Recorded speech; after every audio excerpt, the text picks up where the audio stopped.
Good morning, everybody. BDO44 coming at you with another video. All right, so I got like 3 sets left on my squad regimen, but I'm going to take a couple seconds to thank LeBron James for taking a $2 million pay cut to keep us under the second apron. We know how important that is. We were just talking about it yesterday, and he was able to do that for us. So our organization will be able to do other things with our free agency money because he took just shy of the max, which is a very, very generous and good thing for us as a franchise. Even though people will say that he's a billionaire, obviously he could leave all kinds of money on the table, but the most important thing for our franchise was that he leave enough so that we remain under those aprons, because that's the era we're in. And if you've been listening to people talk about these aprons, you understand how important that is for flexibility and movement. So I really appreciate that personally as a Laker fan who wants to see this team both hold on to necessary assets and be as good as they can be for him.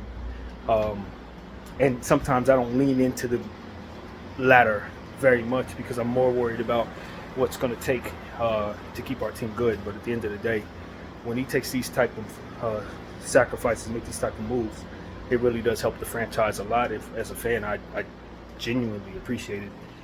So that's the first thing I want to say. The second thing I want to say is, from what I understand, based on some credible source that I've read from, essentially the Blazers are not willing to do a Jeremy Grant trade unless we're putting in both of the first round picks. Jeremy Grant is 30 years old. I thought he was actually older than that. I was listening to somebody say he was already 33 years old. I don't know why I believe that, but it's not true. I did my own little studying on that yesterday, and he had just turned 30 in March.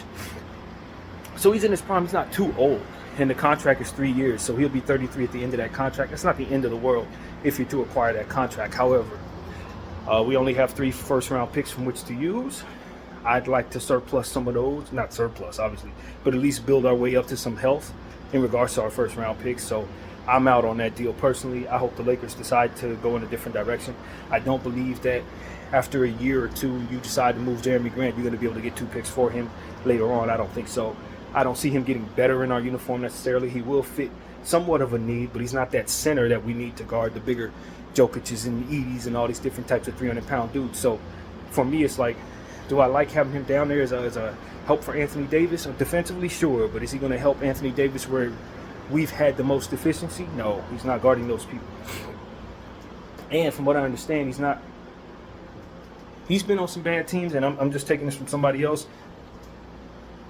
So maybe he's not used to doing some of the winning things because he's played for the Detroits, played for Portland, kind of been able to kind of roam around and do things his way as opposed to having to focus in every play. And, you know, there was some concern that maybe he'd be bringing some intangibles that also aren't so good based on the fact that he hasn't played for some winning organizations. Now, I don't know how much credibility that holds, but it was a tea leaf that I read.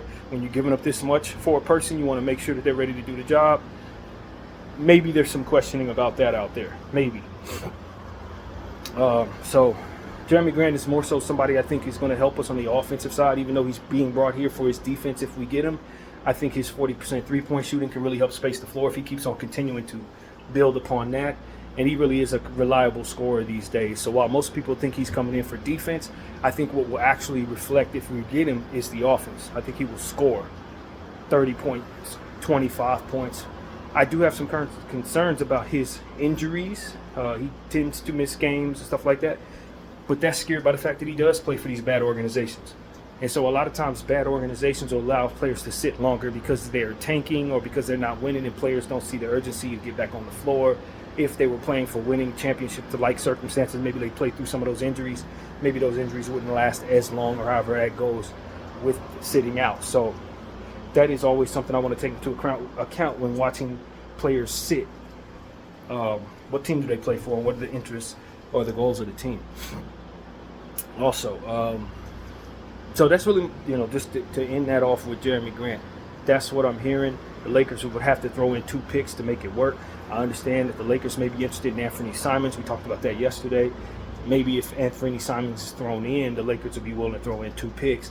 But I think Anthony Simons probably holds a different price tag that'll probably cost us even more. I'm not interested in giving my picks to the Portland Trailblazers. I respect their point of view. They're a rebuilding team. They're giving away a win-now talent. They need to rebuild. So obviously picks are necessary for them, but I don't think our rebuild is too far away either. So giving away picks for players doesn't feel wise to me. And that's taking into account the $2 million pay cut that LeBron James provided us, and Anthony Davis, of whom we need to be respectful of in regards to their timeline. Jeremy Grant may be able to help their timeline significantly. So maybe I'm being disrespectful and not being willing to do some type of deal for a win now piece that can help them. But I just don't think Jeremy Grant is worth 2 picks for me. He just isn't. I'm not gonna lie to you guys. I like him as a player, but I don't love him. My measuring stick for giving away 2 picks is likely, can you help me 1 pick for the win now, 1 pick for the win later? Meaning, you got to be young enough to keep going after Bron's gone. You got to be spry enough, so to speak, and valuable enough for me to be able to retrade you for 2 picks. If I trade away 2 picks at the least, I want to be able to break even with you. I'm not really interested in doing the DeJounte Murray thing where they trade away 4 picks for him, keep him for 2 years, do nothing, and then trade him for, what was it, Larry Nance or something like that. I'm not looking to do that. That's devaluing your own value. If you're not going to win the championship doing that, it doesn't really equate to it making any sense. So that's why I'm like, I'm not trying to give away more than what I should. Now, maybe the field is in a position to pay those picks because most people have their picks. Most people are willing to part with them. But we just have to be a bit more responsible, I guess, with our picks, in my opinion, given our unique circumstances. So Jeremy Grant could put a win or 2, maybe even put 3 wins or 4 wins on our regular season. Come playoff time, he may be able to help us. Does he get us over the hump? No, not in the grand scheme of things. You might be able to win a couple extra games, but as far as you beating the Denver Nuggets or beating OKC Thunder, he's not going to be the answer there. So, especially if you're giving away 2 and 3 and 4 or 5 players to match the salary, you're giving away Rui, you're giving away D'Lo's contract. Like, that has to be represented in more bodies, in my opinion, if you're serious about competing with a team like OKC, who has nothing but depth up and down the roster. You want to be able to withstand injury throughout the course of a season and a playoff series, and I think that's an underrated thought when considering what depth is responsible for. If a guy rolls his ankle, you don't want your series to be gone. Guy rolls an ankle and all of a sudden you can't sustain because his backup ain't no good. That's what we need to keep from having happen. We want to be able to withstand injury because we suffered injury so bad last year. So if we're sending out 3 for 1, whether picks are involved in that or not, it could be a risky thing for us because we need the bodies. So that's why I kind of want to get rid of injury-prone players, to be honest with you guys. If we can't count on to stay healthy, we probably need to be sent out for guys that we can. But that may not be feasible without using picks, and I understand that. So I understand also that the Lakers are interested in creating some roster spots somehow, likely through a trade. And then they would be interested in maybe bringing back Spencer Dinwiddie and maybe taking a look at Gary Trent Jr. Now, I understand that Gary Trent Jr. was a player 2 years ago that people were asking for 2 picks for. But he got lost in Toronto. He had a really good time playing for the Portland Trail Blazers, looked like a nice 3-and-D guy. But he kind of got lost in this league, man. I don't know how much of that had to do with Toronto's ineptitude as a team. But when you look at his stats, he was the kind of guy who would go for like 15 points, 1 rebound, 1 assist, 1 steal. It's just not enough production for me from a night-to-night basis. Now, I understand he's supposed to be a defensive player, but it's one of those things where it's like you'd have to get him here and then already have traded away or signed him in order to know if he's actually that guy. I sort of look at him like I'm looking at Cam Reddish before he got here. Like, you excited about the idea of Cam Reddish? You remember the hoopla around him back in college? There's no way he can't be that great. And then you get him here and he's not that great. And you're like, okay. I think Gary Trent's probably going to be like that for us, just a little better, but the same idea. I just think he's more name than production. He's more name than actual game. And that's my concern. He has good height, good length, but why hasn't he been able to ascend into a starter or to a main bench guy? Like, these are questions I have. The Toronto Raptors traded away an NBA champion to get him. What's the guy's name? Plays for the Clippers. Uber Score. I can't think of his name right now, but they traded him away to get Gary Trent Jr. And back then it looked like a great idea because Gary Trent was the younger player, blah, blah, blah. And it turned out the other player was the more productive player in the long run. Now Portland ended up losing him. Obviously went to the Clippers, as I said, but you know, it's one of those situations where it's like Gary Trent been heard from ever since. Maybe that a lot of that has to do with him playing for a bad Toronto team, but I'm just not excited about bringing in a player that I know has not gotten better, who's likely going to come here and then underwhelm and not necessarily be that 3-and-D guy. So that's my concern. Does the production actually match the hoopla? Because we all hear Gary Trent's name all over Laker Nation, just like we hear certain names like Buddy Yield, but that doesn't necessarily mean them dudes really that good.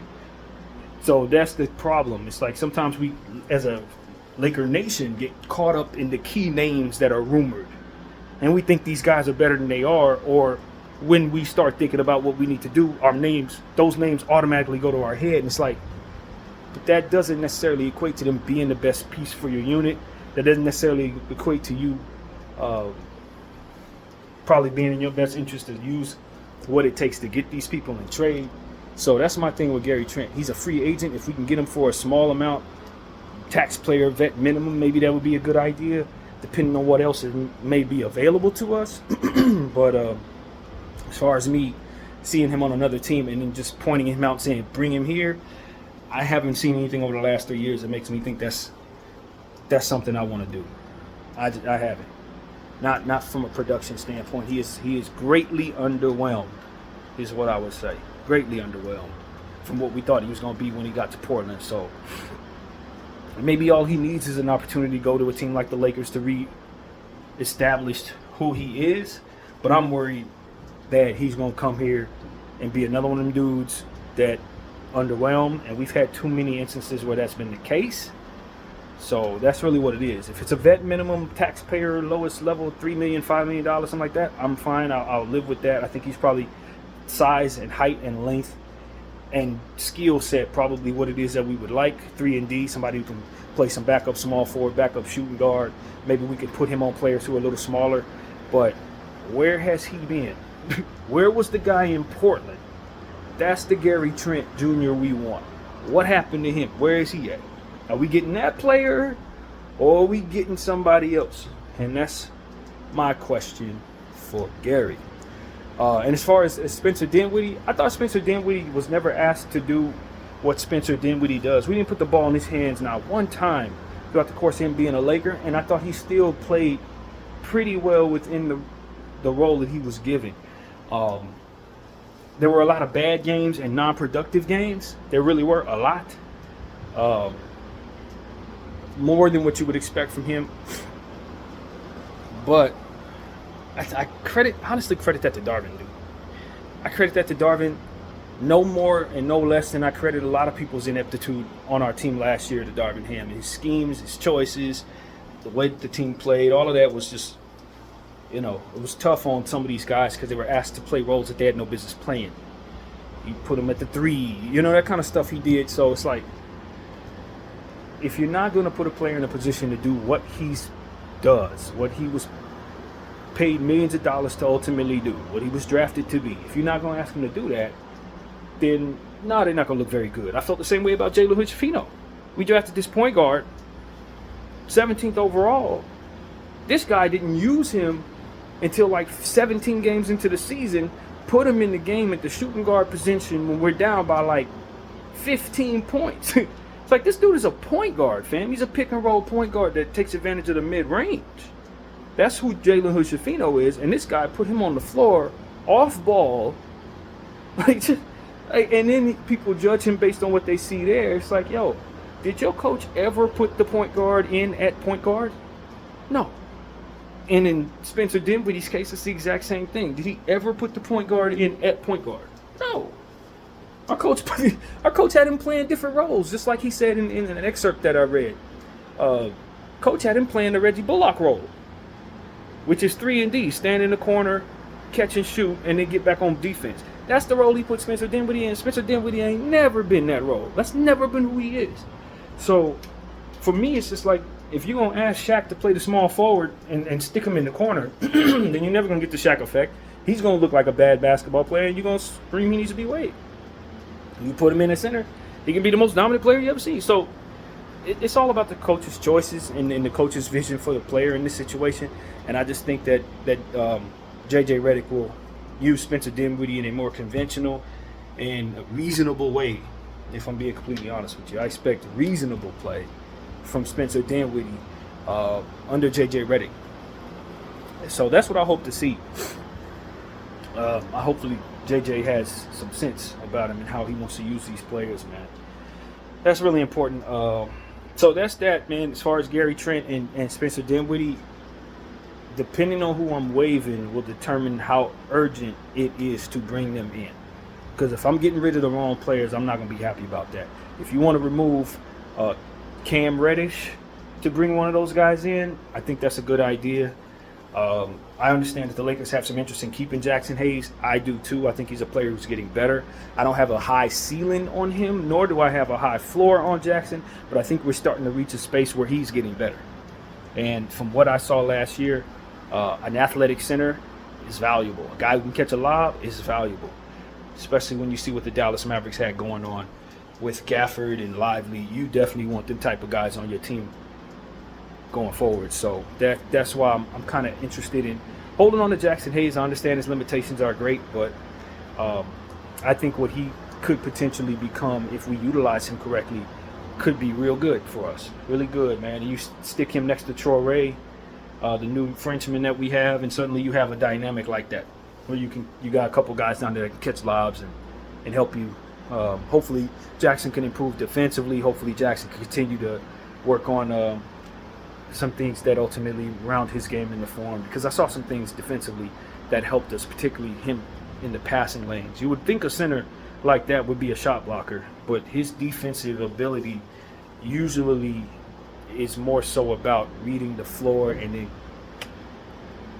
jumping in front of passing lanes, sort of like we said about Bronny James. So I expect steals out of Jackson Hayes as he continues to develop. And hopefully he can stay healthy and all of that. But I hear the Lakers could be moving on from Christian Wood. I think that's more of an injury move, to move on from guys who are injury riddled. I think after that knee surgery, we couldn't bring Christian Wood back. Although I wondered if he was available. It's just that Darvin wouldn't play him in the playoffs. But nevertheless, as I said, we want to kind of get rid of the guys who have injury issues, if at all possible. So that's one of the things where I think that if they move on from Christian Wood over Jackson Hayes to create a roster spot, I think that would be the thought there. Christian Wood definitely has the length and the stretch the floor ability and the rebound ability to be a player that I think you want. But as he starts to age, with the knee surgery now being a thing, not as excited about bringing him back for this new process. So maybe I'm wrong. Christian Wood has a lot of talent, but you start having knee surgeries, and it's like, all right, we're a little concerned there. So I can see the Lakers moving on from those two guys. And then Cam Reddish, injuries last year were a little frustrating, but also just, like I said, he underwhelmed, man. It just was what it was. Guy never developed properly, and it's unfortunate because now he's settled into who he is, and it's just, it's one of those situations where he's probably going to have a hard time staying in the league from here on out. But I thought he did some good things too. It wasn't all bad with Cam Reddish. I liked his defensive prowess. I liked his driving at the rim, but the three-point shot was not reliable, and neither was his health, unfortunately. So I think those are two things to think about there. I think it's in our best interest to try to shop Gabe Vincent, even though he has 2 years left on a contract that isn't as bad right now as it looked last year, since everybody in his range is getting like $15, $16 million or more. Guys who play like him and are in his caliber, but at the same time, we kind of want to move on from guys who had knee surgeries and stuff like that. I think Gabe Vincent could potentially help you in the playoffs. He could also potentially be gone in the playoffs. So do you want to go that route? That's the question for all of us. Is he not an anchor to an already crippled asset class? Yeah, he is. So if we can turn him into a valuable piece, not a super valuable piece, but at least a positive asset, I think it'll help a lot in our overall circumstance. So throw him into some type of trade, that kind of thing probably wouldn't be the worst idea. But somebody's going to want to take a pick from us in whatever we do. The Jeremy Grant, like I said, that thing is probably going to take 2 picks to get that contract, and the contract's not very good.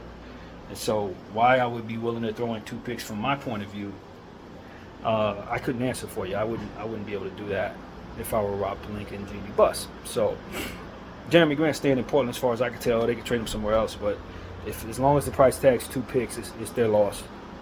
And this is what ends up happening to teams, to be honest with you. You find a team that wants a guy, and then you put a price tag on them that nobody else would actually pay.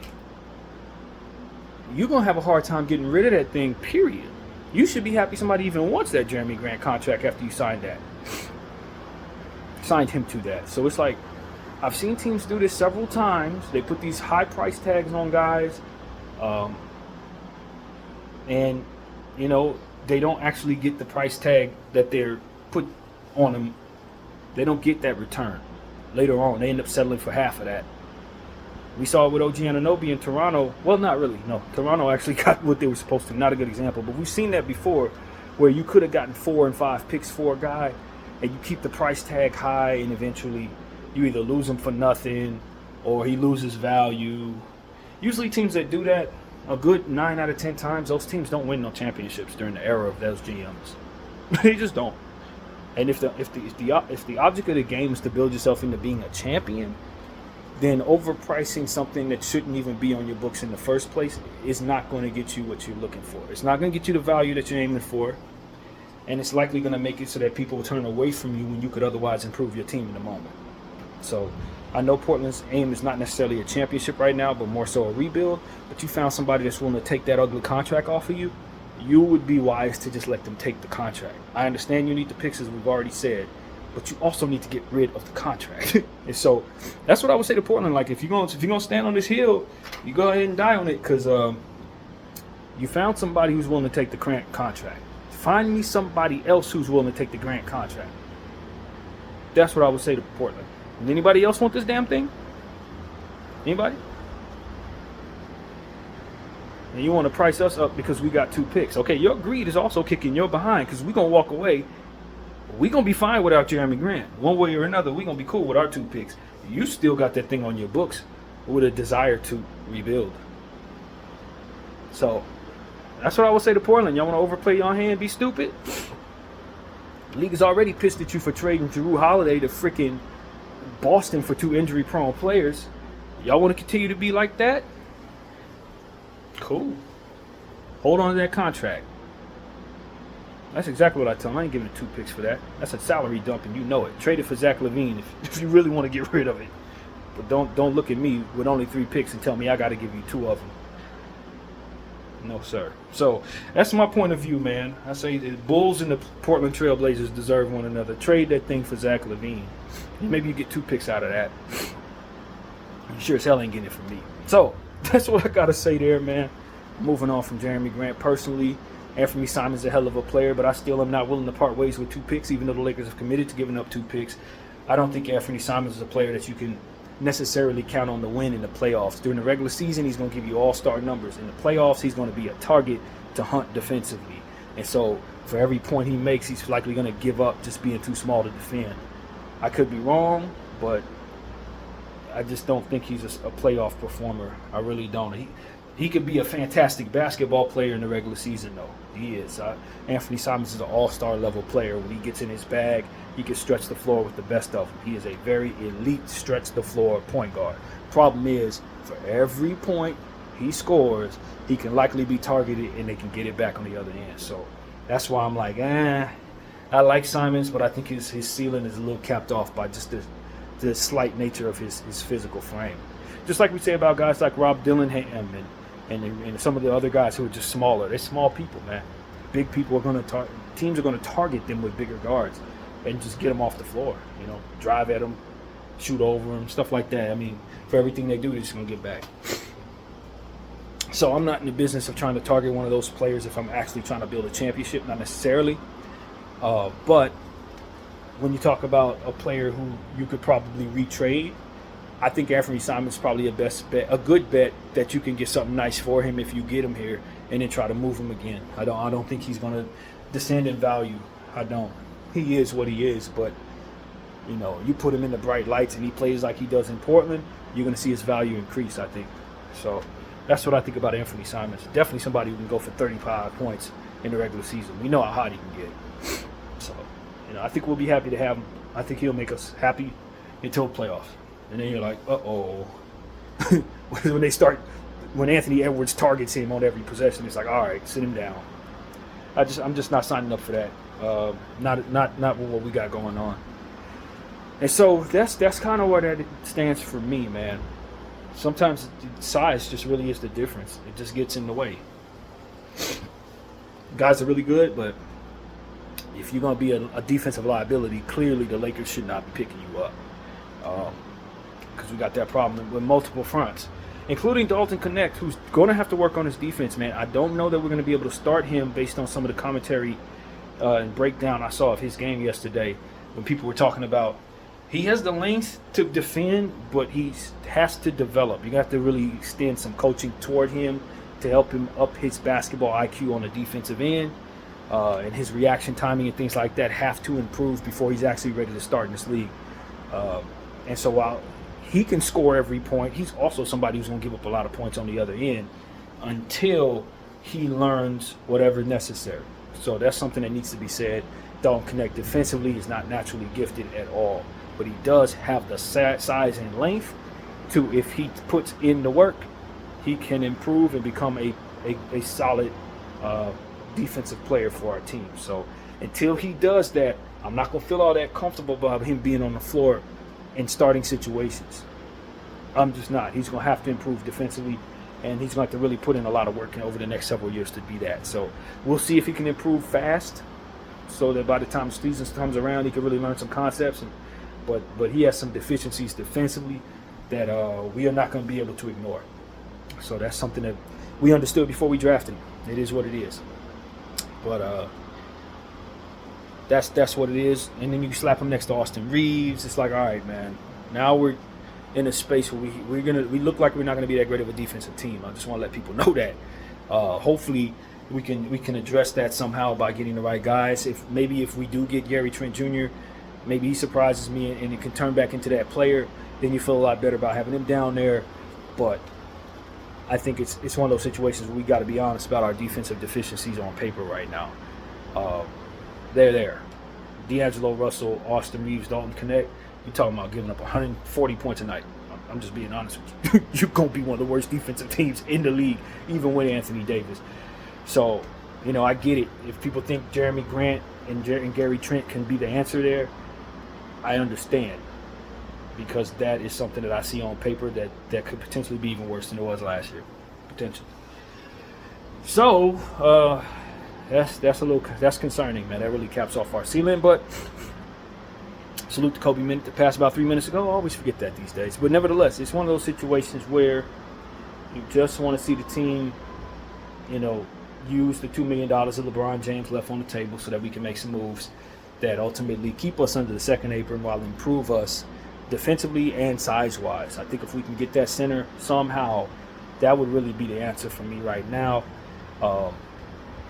See what we can do with the mid-level.